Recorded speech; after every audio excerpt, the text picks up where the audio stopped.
was the summer of 2014, and for my son's bar mitzvah present, just like many Jewish parents, we wanted him to bond with the Holy Land. Oh, it worked perhaps too well. My husband had stayed back at the hotel, and our friends, my son and I, had just stopped in a pharmacy. Run to the bomb shelter, sweetie. Please hurry. I didn't hear the sirens at first, but the Israelis did. They're used to hearing these things. We ran to the back of the storeroom. It was a 12-foot by 24-foot windowless bomb shelter. My heart's pounding. Boom! Boom! I hear it and feel the percussion of the exploding bombs. I'm trying not to get sick. I look at my 13-year-old son and I think I'll never forgive myself if something happens to him. That's an excerpt from a speech I gave to the Orange County Jewish Bar Association. It was the first, but not the last time we had to run to a bomb shelter. Our adventure and my transformation is also the subject of my book, Blasted from Complacency, A Journey from Terror to Transformation in Israel. There is no chapter in a parenting book on what to do when a war starts and you're on a family vacation. Think touring extraordinary and sacred sites mixed with cowering in bomb shelters. I'm still trying to get over the Jewish guilt of taking my son to war for his bar mitzvah present. The impact of being human targets helped me understand the plight of Israelis living like this, and it also made me want to work on peace. How Israel is often described on the news is not what I'd seen with my own eyes. And I felt Palestinian parents also preferred their children playing safely in their backyards. The missiles exploded just near enough to blow apart my world as I knew it, forever changing me. And you'd never recognize my life today with what it was like then. I believe I found my life's purpose.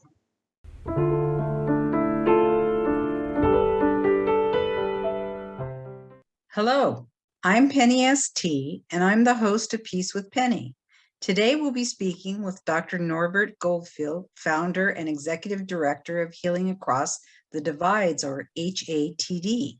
Healing Across the Divides is an organization of American medical professionals who assist their Israeli and Palestinian counterparts in creating bridge-building programs that improve the health of both Israelis and Palestinians.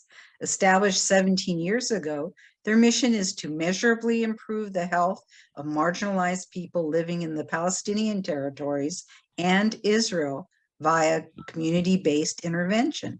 They have funded and provided technical consultation to more than 50 community-based groups in the Palestinian Territories and Israel, and they have positively impacted the health and well-being of more than 200,000 Palestinians and Israelis. By partnering with other foundations in the United States and overseas, their Israeli and Palestinian staff, board, and outside experts provide consultation to the community groups during their 3-year grant cycles. This is peace building utilizing the health community as a conduit for change. Dr. Norbert Goldfield is the founder and executive director of Healing Across the Divides. He is a practicing internist at a community health center with over 30 years of experience restructuring healthcare systems, both at a national level and in community settings, as well as extensive experience working with Israelis and Palestinians. He's also an author and has published more than 50 books and articles. So let's get started. Welcome, Norbert. It's a joy to be with you, and thanks so much for the opportunity. It's great to have you with us. How would you describe Healing Across the Divides? Well, it's interesting because our mission has remained exactly the same as it was when we first started in 2004. There's some organizations that have mission creep, they change, and so on and so forth. But in part because the Israeli-Palestinian conflict has not resolved itself, and also in part because we have a particular focus, which is to say that we work with community-based groups to measurably improve the health of marginalized Israelis and Palestinians. We bring them together as much as we can, but at the end of the day, our long-term hope is not only will these community groups increase their effectiveness and impact through the projects that we fund and provide technical advice for, but our dream maybe not in my lifetime, will be that some of these leaders of some of these groups, and they are truly amazing, will be of tomorrow's political leaders, both in Israel and in Palestine. What are some of the initiatives that you work on?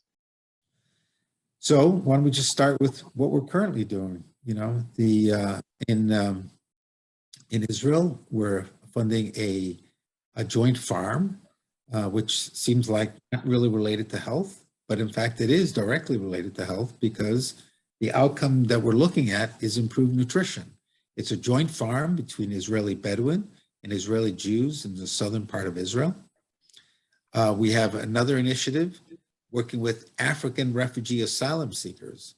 And there were about 100,000, close to 100,000 African refugee asylum seekers who are not Jewish, who have found their way to Israel. And there are approximately 30,000 who are still left. And we're funding an intervention that looks at storytelling to improve their dealing with psychic trauma that has occurred to almost all the women who were sexually trafficked while they were traversing through the Sinai. And this is through an organization called Kuchinate, where they're doing handcrafts and other types of artistic craft endeavors to support themselves. So it's a combination of a mental health intervention and an economic intervention.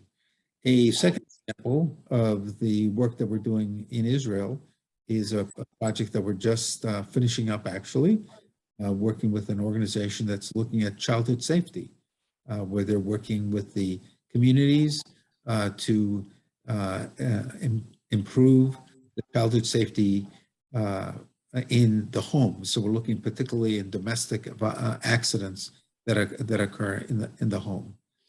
In the West Bank, we're funding an initiative that looks at diabetes using a program that was developed at Stanford called Chronic Disease Self-Management, and which is a lay-led intervention.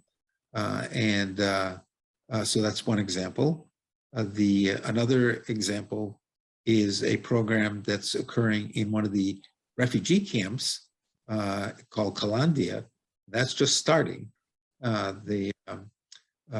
program that's looking at improved nutrition for families, children, and the entire family, looking at improved nutrition. That actually just started just a few weeks ago. That's exciting. Yeah, you have just so many wonderful projects. What are your goals? The goal is goes back to the mission and how we accomplish our mission, which is to say, we specifically and only fund community-based groups, both in Israel and in Palestine. We only fund community-based groups. We don't do the work ourselves.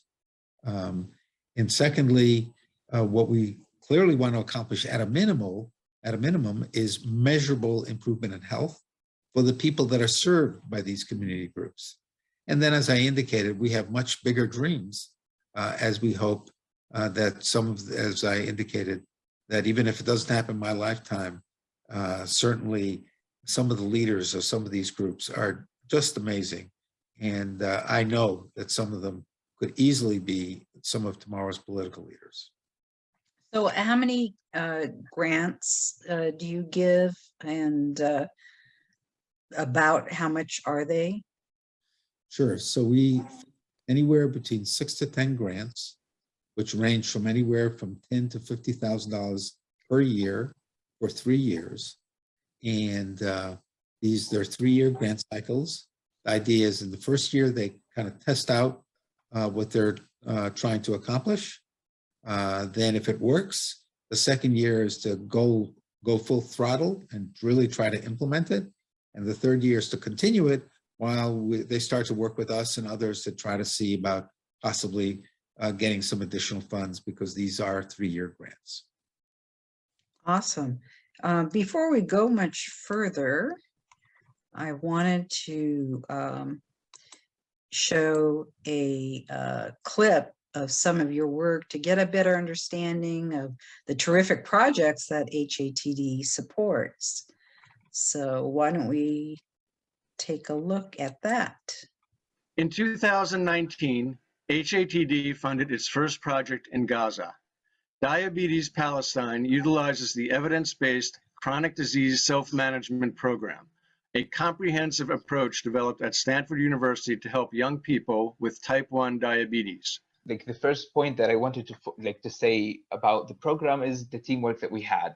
It's like the first time since I was diagnosed with diabetes that I've seen like people work as a team regarding helping adolescents with diabetes. And I love the program because it focused on things that us in the Arab world don't talk about that much.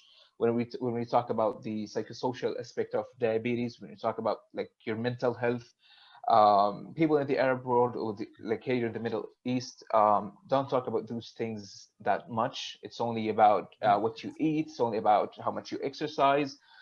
So they don't focus on other factors that affect your diabetes. B'Terem, known as Safe Kids Israel in English, illustrates two of the goals of HATD: saving lives through direct intervention and empowering women.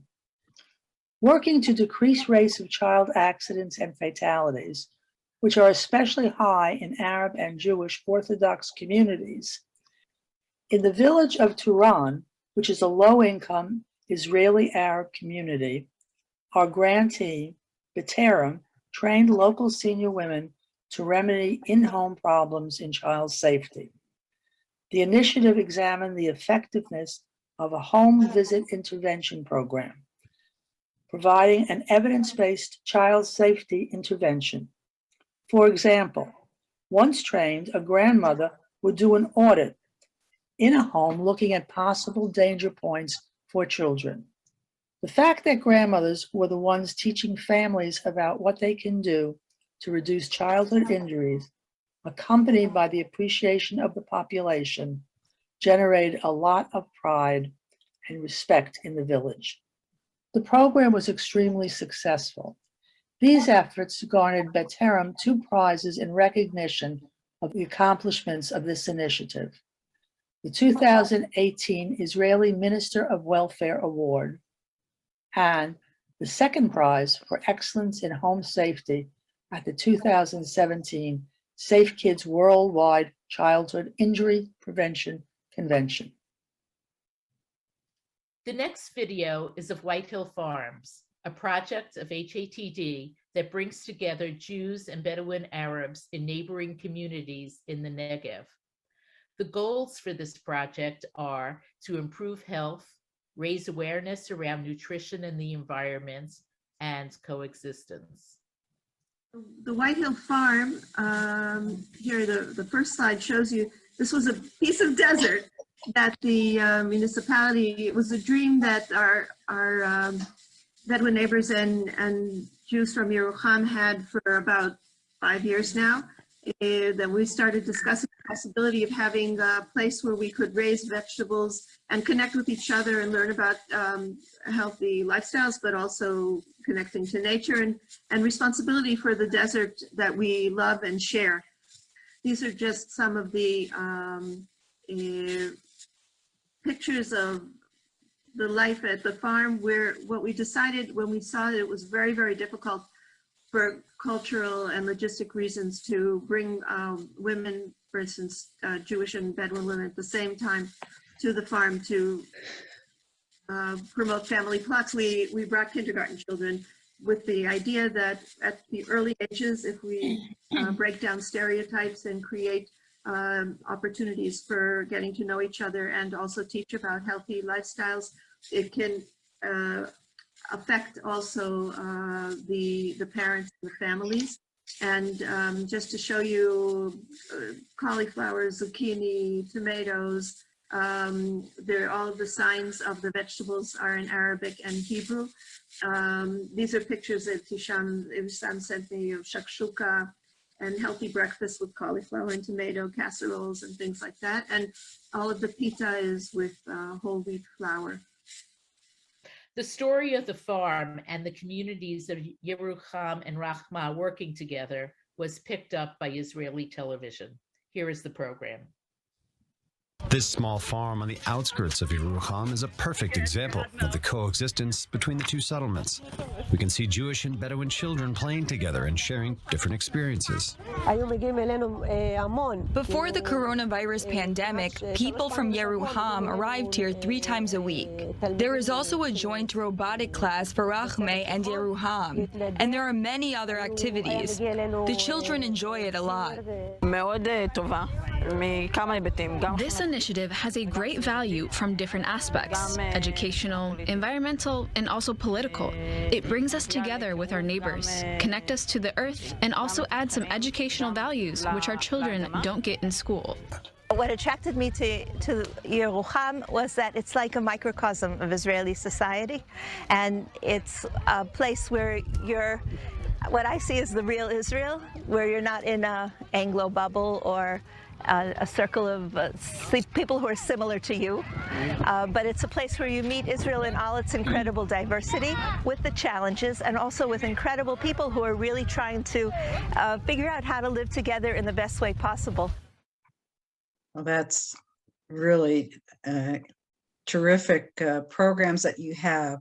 HATD does incredible work, and besides being an internist, as we've said, you've also written many books, and one came out last year called Peace Building Through Women's Health. We spoke recently on Peace with Penny with 2 women's peace organizations, Itach Ma'aki, Women's Lawyers for Social Justice, and Shin, the Israeli Movement for Equal Representation of Women. I'm interested now in what you've written about the impact on peace through women's health. So if you could please tell us about it and why you decided to write this book. Yeah, the reality is that women are the most discriminated against people in the world. It's as simple as that. On the other hand, if you empower women, you don't just empower themselves, you also empower the whole family, and you engage with the whole community. So that's what's dramatic about engaging with women. The book itself is essentially the story of healing across divides placed into a much wider framework. So there are introductory and concluding chapters that pertain to, at the end of the day, the fact that, as Rashid Khalidi stated in a recent book, what we have in the Israeli-Palestinian conflict are 2 nationalisms that are competing to live on the same land. And so the question is whether or not there are people who can appreciate that there are these 2 nationalisms and can somehow find accommodation. So speaking for myself, I as an American can't do that. So instead of, though I wish I could, I wish I was one of the 10 or 15 people who could work from the top down, but we work from the bottom up. We work through community groups. These community groups are led by women almost exclusively, but not completely. And our hope and our aim is to empower these groups, but at a minimum, and this is what we've seen, is to measurably improve the health of hundreds of thousands of marginalized Israelis and Palestinians. Wow, that's fantastic. One of your many wonderful projects is you just got back from your 2022 study tour. Can you talk about what that is and what a study tour is, who takes you on it, what the purpose is? So the study tour is really the best way for anyone to get a feeling or a sense as to what's going on with the grantees, and at the same time, eat great food. Israel and Palestine is just simply spectacular, and see wonderful sights. The study tour is once a year. Unfortunately, we weren't able to do it during COVID, but we had one just now, it just finished. And I was really to put it in a positive way, obsessing to make sure that, as you can see, that except when we're eating, everybody's wearing masks. And we wanted to be sure that anybody who we met with was tested beforehand. And I'm happy to say that no one got COVID. Yay. All these study tours or cruises or whatever, where people, get COVID. And that's an issue that if I could avoid, I wanted to do that. But the Sure.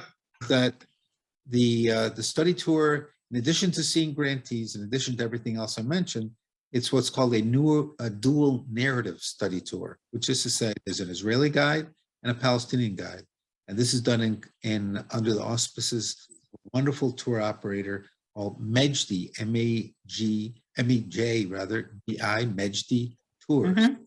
And there's an Israeli and a Palestinian guide who basically give, their perspectives from their cultures, their nationalisms on the same events, on the same land, which can be quite different. Again, the question is how there can be accommodation between these two populations.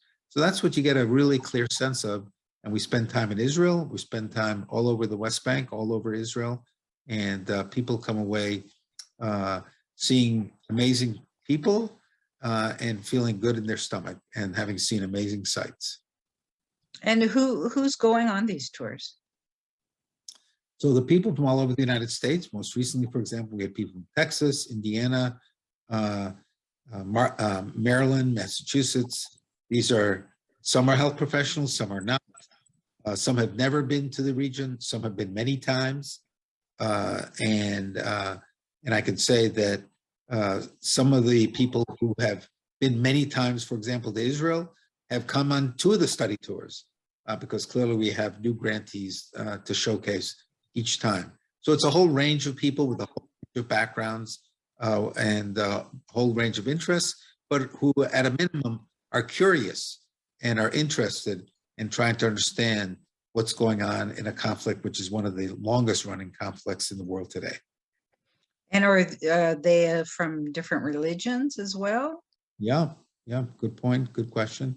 Christians, Muslims, Jews, atheists or agnostics, they have every religious background or non-religious background. Well, I see that you're enjoying some wonderful food and it's making me hungry, so I think I want to move on to the next slide. Let's see. Oh, you have this project called Yes Drama Therapy. Can you explain what exactly that is? Yeah, so there's an intervention, form of mental health therapy, essentially. There are many different types of mental health therapy. It's a type of therapy, frankly, that I didn't know too much about until the proposal came in. The way we operate is that we decide, what kind of funds we have available. We may put out a call for proposals if we haven't spent funds yet. And this proposal came in that for an initiative called Drama Therapy, which works with Palestinians in Hebron and the South Hebron Hills. So where there's a fair amount of tension in both of those areas. But this is specifically with Palestinians, asking the question as to how, in essence, they can deal with some of the challenges they have with their everyday lives. And it's been quite successful. And we've, in fact, looking to the possibility of identifying a partner in Israel to see if they might be able to continue in some form, because we're always looking for sustainability. Well, that looks like there's so many issues there that that would be helpful. Those are teens, am I correct? Right, those are teens. So there's teens, young mothers who are participants, and both teenage boys and girls. And this, I think, in this photograph that everybody sees, it's just only women, but there's both boys and girls, teenagers, and young mothers who are participating. And you have a number of groups that have worked on ending domestic violence against women and girls. Can you talk about them? Yeah, unfortunately, it's similar to the situation in the United States. That the synagogue, which I've been president of, has in the men's bathroom, who to contact in terms of there's the domestic violence. Unfortunately, domestic violence is ever present in every society, going back to the point that I made before, that just a manifestation of the fact that women are truly the most discriminated against people in the world. And we have several different initiatives in the area of domestic violence. One in Israel and one in the West Bank. The one in the West Bank was quite interesting. The low-income populations everywhere are often more obese, are in fact more obese than people who are middle class or upper class. That obesity is a health issue, and the Family Defense Society, in a program that is completed but was very successful, they wanted to identify obese Palestinian women as to identify people who are at risk for domestic violence. Why were they interested in the topic? Because they operated the first domestic violence shelter in the West Bank, and what they did then is worked on this same Stanford program that you heard that was being implemented in Gaza, which is this chronic disease self-management program. And in this case, with the Family Defense Society, it was pertaining to obesity.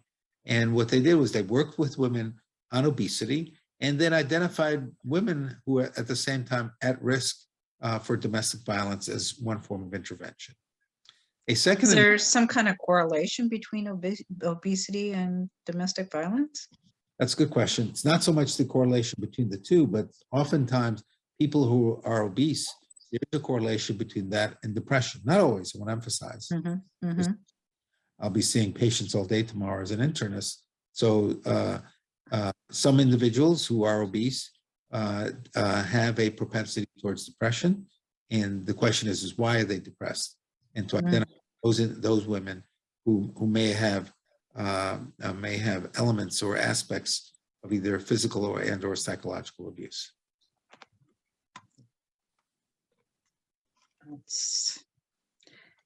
That's unfortunately prevalent and hard to hear. And then you empower women through many health initiatives. Can you tell us more about that? Sure. We funded an Orthodox several Orthodox Jewish interventions, and that pertain to issues of breast cancer. There was a hesitancy, less so today, but still present, among some Orthodox Jewish women who were concerned that if they were found out that they had the breast cancer gene or the BRCA gene, that their daughters would be less marriageable. And so we funded two different interventions, one in Bnei Brak, one in a part of Jerusalem, and the intervention was working with community health workers, all of whom were Orthodox Jewish women, on an intervention to increase mammography rates. The program was so successful that, in fact, not only were several rabbis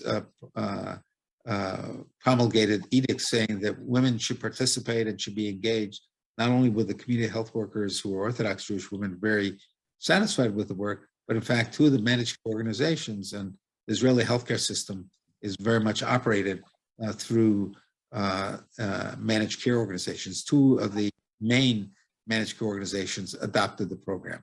And so that's one aspect of empowering women through health initiatives as an example. There are many more, but that's a good way to start. Fantastic. And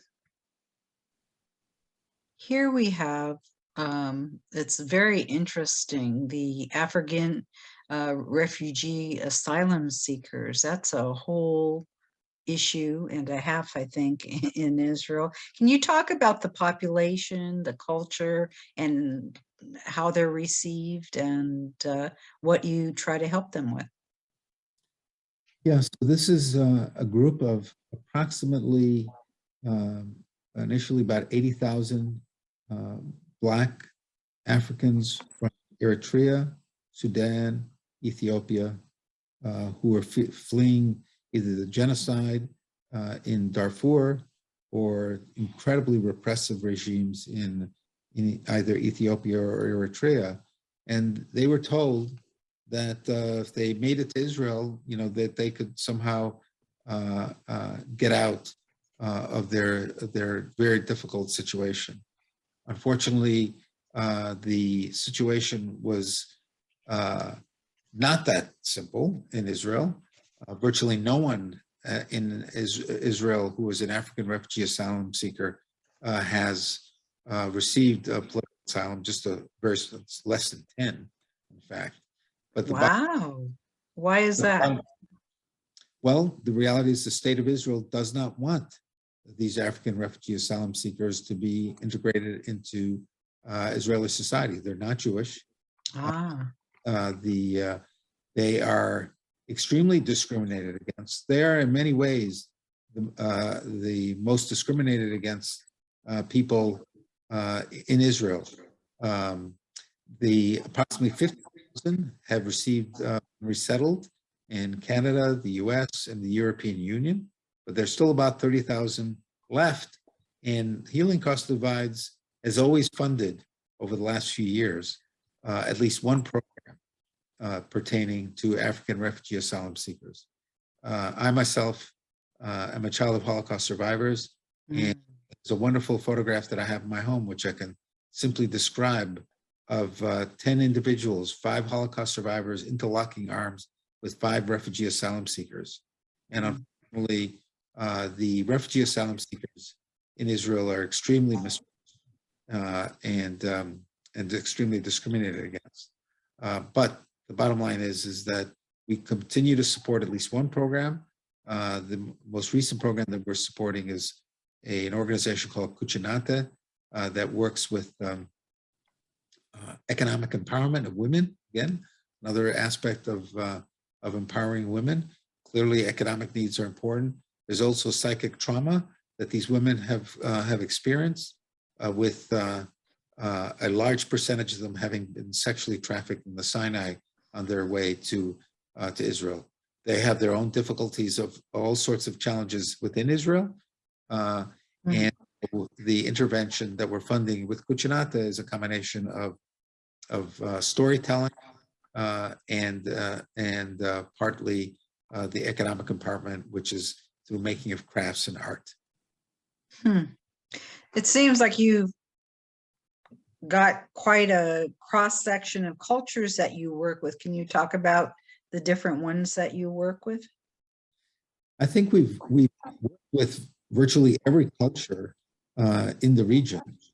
We have funded initiatives with Ethiopian Jews. So these are individuals from Ethiopia who are Jewish. So they're full citizens of Israel. Unfortunately, they're extremely discriminated against, in large measure because they're Black. So unfortunately, as often, unfortunately, Blacks in this country, but Blacks in Ethiopia, Blacks in Israel, even if they're Jewish, are discriminated against. And what's amazing is that there was no diabetes in Ethiopia for all practical purposes. And now that they've resettled in Israel, they have a completely different lifestyle. They're extremely poor on average. So they're also very marginalized, not as poor as African refugee asylum seekers, who again are not Jewish, but they're very poor. And that 0% of diabetes has ballooned to 15%. Wow. Amount of obesity. And so we've worked with several different initiatives working on diabetes in Ethiopian Jews. But we've every different ethnic group. We've certainly worked with Sephardic Jews, the farm that I described before, that was this film clip. is almost all Sephardic Jews who are living in Yerucham. And you also are dealing with Bedouins? Yes, so we've several programs. The most recent program that just finishing up is the joint farm between mostly Sephardic Jews, but not exclusively, in Yerucham, and Bedouin in the what is called the unrecognized village of Rachmeh. And unrecognized means that they get no services, municipal services like garbage disposal, running water, or anything of the nature. And so what's been very good, and the Whitehill Farm that we have funded for the last few years has been part of it, not the only part at all, but been part of bringing these two communities together. And part of the outcome of these two communities is not just improved nutrition, which is one of the outcomes that they're looking at, but improved communication. And what it's resulted in is that improved communication has resulted in the Jews of Yerucham lobbying the Israeli government to offer recognition and recognized status for the unrecognized village of Rachmeh. And so that's a beginning, a process that takes a long time, but the first step has already occurred, which means that, in fact, we were there most recently in March on our study tour. We saw an elementary school that was just built and it was just opened a few months ago for the unrecognized village of Rachmeh, and hopefully that will only increase. But that's part of the outcome of the improved communication between the Sephardic Jews and Jews of Yerucham and the Israeli Bedouin. And your projects with the Palestinians? So the Palestinians, the interventions that we're currently funding, we've already mentioned the Yes Theater intervention. Mentioned also briefly the project on the refugee camp. A brand new initiative also that just started in December is with an Israeli organization where the director is Jewish, and this organization called Ladat is working with Palestinian women in East Jerusalem on issues of reproductive rights and sexuality. And it was very interesting. You know, during the study tour, we met with this group, and we met with two Palestinian women who were working on the project and the Israeli Jewish director. And one of the people on the study tour asked, well, you know, sometimes these days there's less and less interaction between Palestinians and Jews, between Palestinians, you know, in the West Bank, or Palestinians in East Jerusalem, and Jews in Jerusalem or in Israel. You know, give us your take on that. And the response for me was just, you know, rather dramatic. And that is to say, you know, you're right, there is increasing tension. You're right, there is less communication. But you know what? We are women first. And that overrides everything. And we are working on issues that are of great concern to women. And we're pleased to be working on this initiative. Just an amazing group of women. Yes, I've seen that just speaking today with the issue of the environment as well, you know, in the area, the fact that, you know, the environment doesn't realize if you're Israeli or Palestinian or Jordanian, you know, living in the same area. It sometimes helps to work on an issue that you're all concerned of, and you know, you're also working on peace because you're learning how to get along and hear others' opinions, etc., from very divergent opinions. So it's whatever makes it happen is terrific. What work do you do with actually Jewish Israelis? So I've already mentioned some of the projects. Right. I was really curious, what is the cause? I know you've got this terrific project with the grandmothers and teaching safety. Is it because the Orthodox have so many children? What is causing so many safety issues? The combination of lots of children, but more importantly is poverty. And so you have unfinished banisters, you know, and there's also the issue of engagement, education. So the child safety project that I highlighted, that was mentioned in the film clip, that has been implemented. It's just finishing up now, but that has been implemented in a number of places, including the Palestinian town, Israeli Palestinian or Israeli Arab towns of Turan and Al-Fahim, and in the Jewish towns of Carmiel, and in the Orthodox Jewish section of Haifa. So it's been implemented in 4 sites, 2 Jewish and 2 non-Jewish sites. And I should point out, we have, which we haven't mentioned so far, we have a representative in Israel who's Jewish, and a representative in the West Bank who's Palestinian and is Muslim. And we, of course, meet as staff every 2 to 3 weeks. And that's another way for Jews and Palestinians to engage with each other. How would you describe your supporters, and how many of them do you have? So our supporters are almost all individual supporters in the United States. Throughout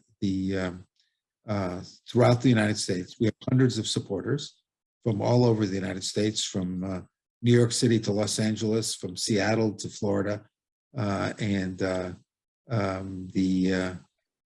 it's not but. We're just so pleased that we have these individual supporters from all over the United States, and that's how we operate. You've got quite a budget. Well, our budget is modest, which is to say, well, about $400,000 a year. To some of us, that sounds big. Okay, well, I think that's it all. What it is big in the sense that one can fund amazing numbers of community health projects, because community health is inexpensive.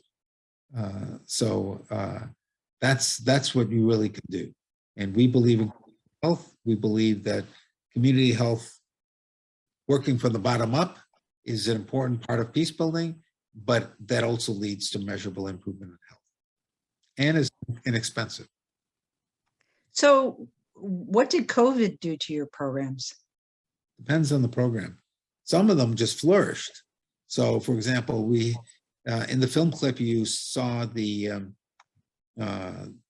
teenagers talking the chronic disease self-management. Well, they switched completely to WhatsApp and other communication by telephone, and the teenagers loved it. They'd much rather be on that than meeting, you know. On the other hand, that the farm did not do so well. So because basically it was shut down.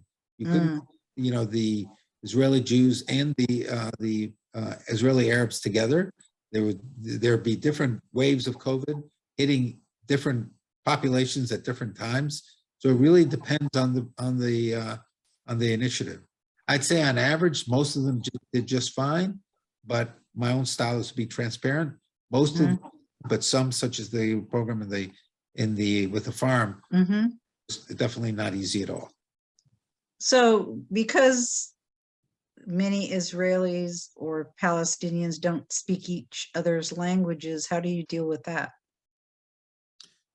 Good question.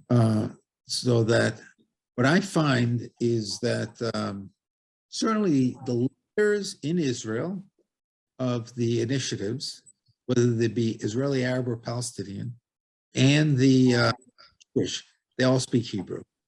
But it's for sure the participants in the program very often do not, for example, speak the dominant language in Israel, which is Hebrew. In the West Bank, it's all in Arabic. Right. And so that's much simpler. But the leaders of many of the community groups that we're funding in Israel all speak Hebrew. So what would you consider some of your greatest accomplishments for your organization? Yeah, I mean, what's great is when initiatives can be taken over, and several of the initiatives have been taken over. I already highlighted some of them. There was a prenatal care intervention that was taken over by the Israeli government that worked out, very well. And similarly, other interventions have been taken over. On the other hand, in the West Bank, the reality is that the economy is very much a donor-based economy. It's not a functioning economy. There's really not a functioning healthcare system in the West Bank. There's sort of different like micro health systems, and sustainability is more difficult. In fact, it's practically impossible. We continue to work together with the grantees to try to see what we can do, but it's always very, very challenging, for sure. That said, the reality is that we work with the grantee to measurably improve health of the participants. And one grantee that was not able to continue did an intervention on drug abuse in teens in East Jerusalem. Mm. Incredible impact, several thousand participants, good impact in terms of the outcomes. And one sometimes has to be satisfied with the outcomes that one achieves the grant cycle. And we've done that for all practical purposes every time, though I want to also make sure we are a risk-taking organization. Not every grant works. And if after, it seems that it's not working, that's okay too. But the vast majority of the interventions has resulted in measurable improvement in health. And as I just gave the example of the drug abuse intervention, or the one that you heard about in terms of diabetes.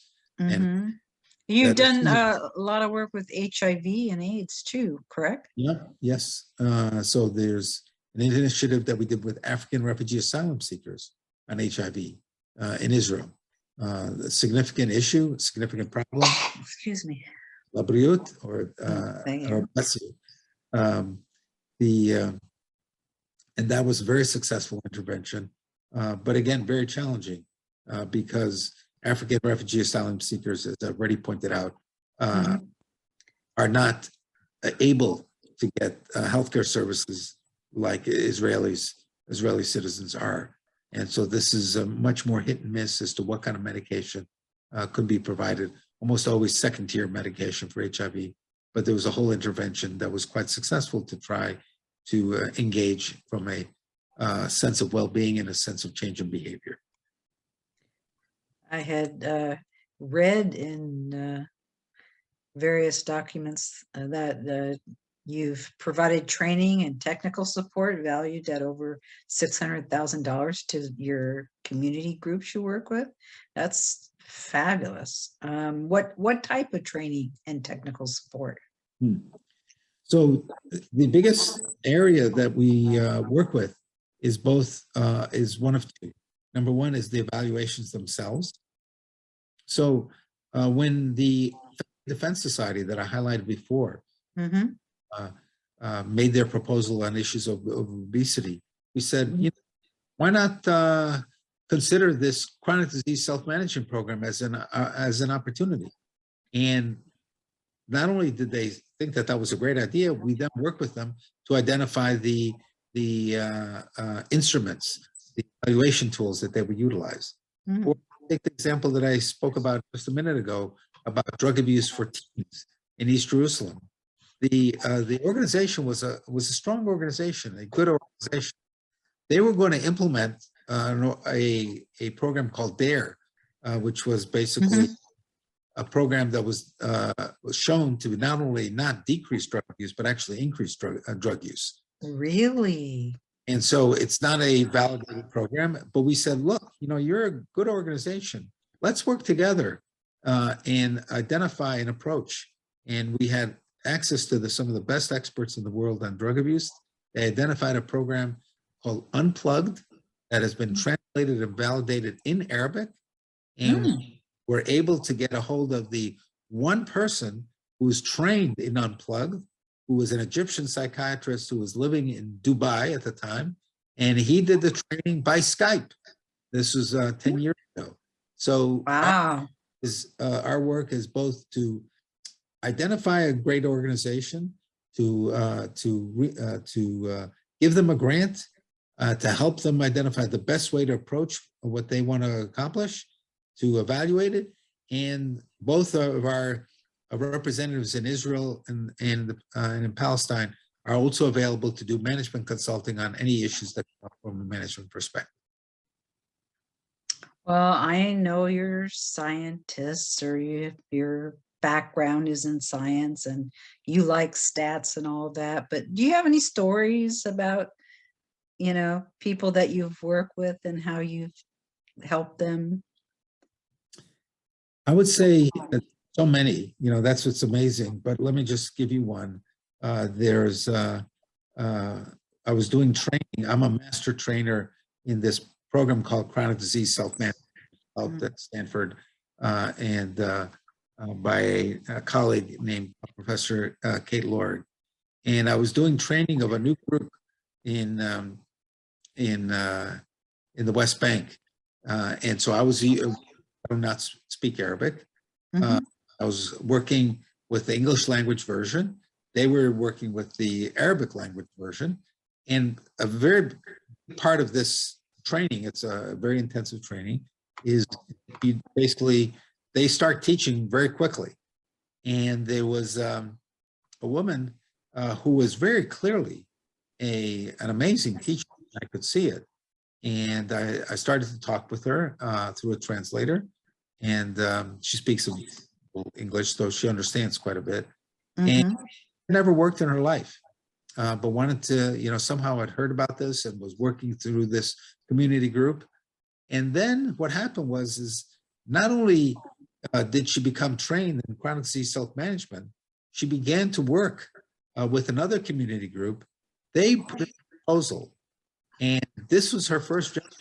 She had been a mother for decades, and she became director of the program. Well, then she definitely worked. I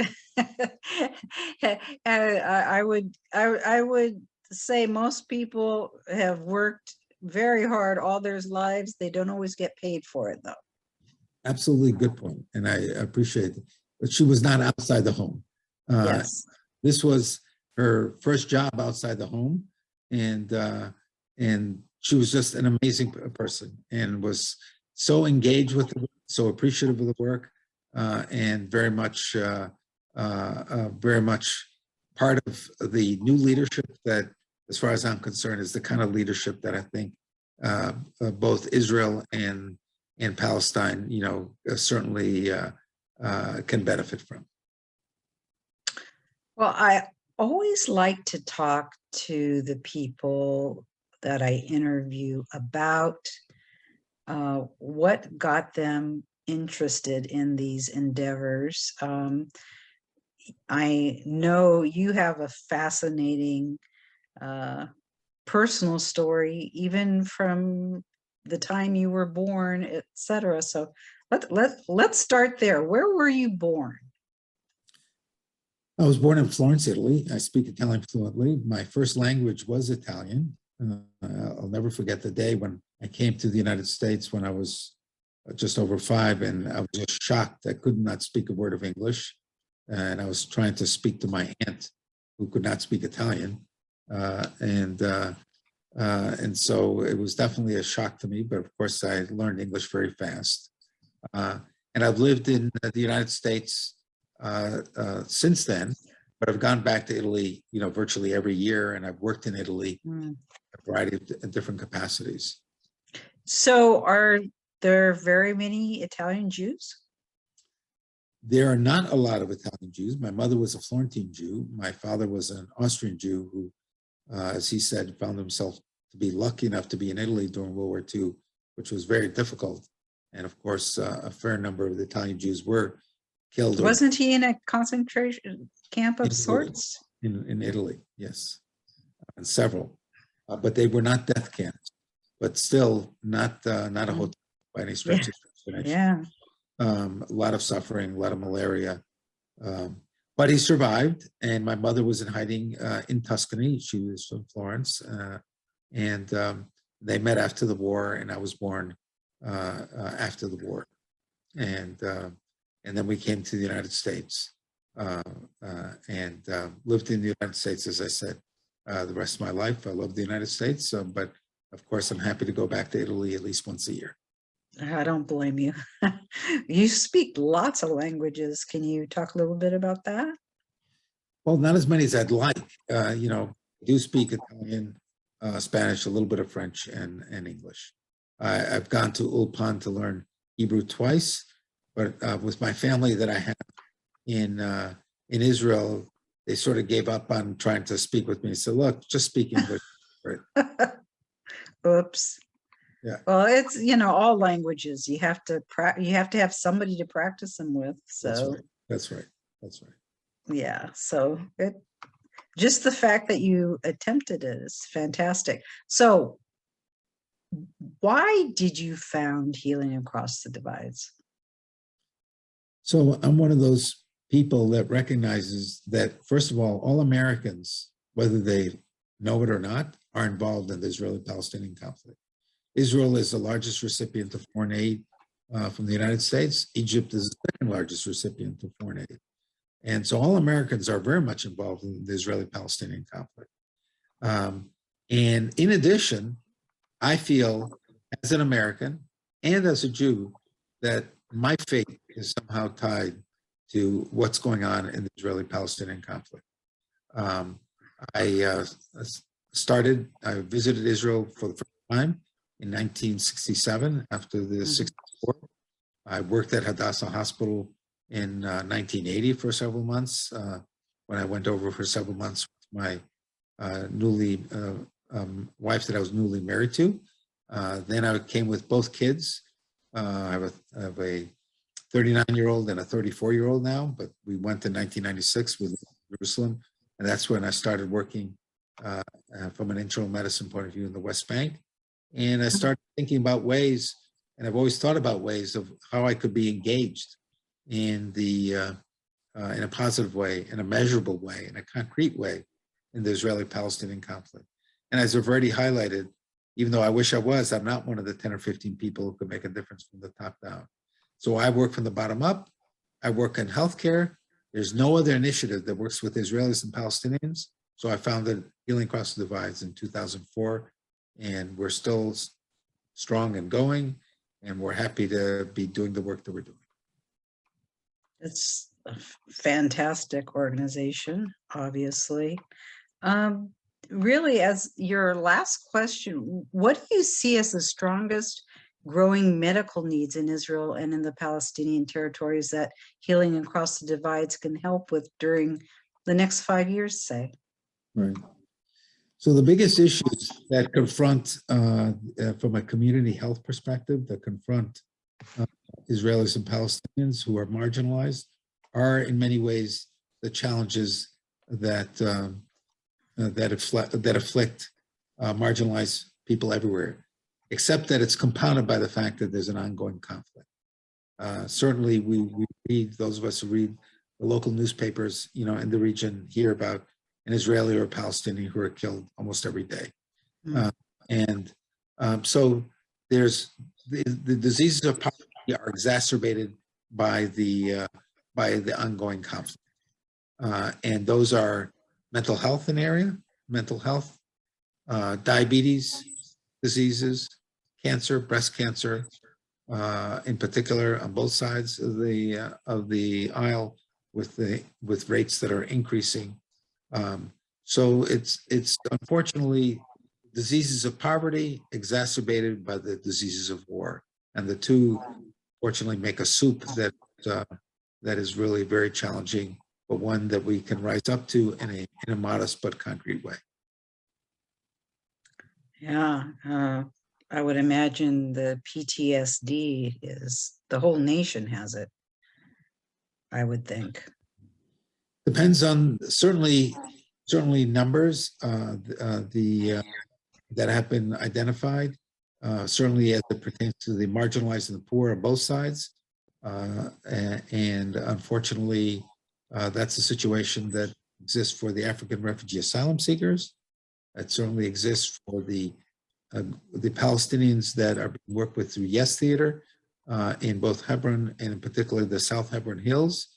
There's a town there that could be evacuated or displaced as new refugees due to a Supreme Court decision that was just announced last week. Well, at times, you know, I'm not certain I recovered from our trip in 2014. Running to bomb shelters, feeling the percussion of the exploding bombs, even though it's in the air and it could be miles away, you feel it on your skin. It it gets your attention, and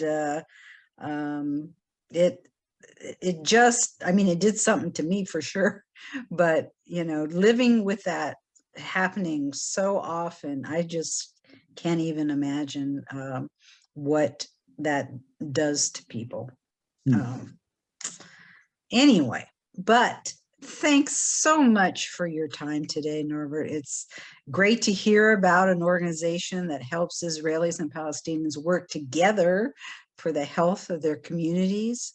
Next week on May 17th at 11 a.m. Pacific time, we'll begin a two-part series with the Eastern Mediterranean International School, or EMIS, which brings together Israeli Jews and Arabs, Palestinians, and international students from across national and cultural divides for a life-changing high school experience.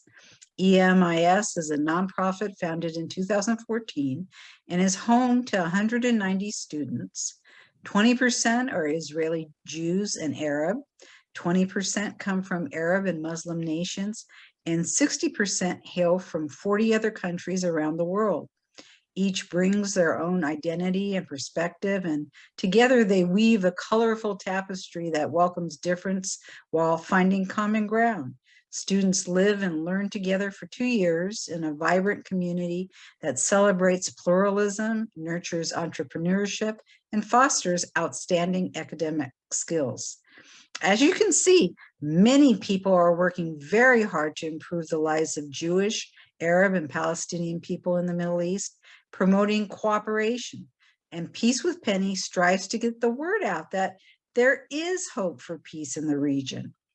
Next week, we'd love for you to join us again, and we hope the situation will calm down in Israel and that there'll be better news for the people of Ukraine and Russia. For now, we'll leave you as we pray that everyone will someday live in peace, shalom, and salam.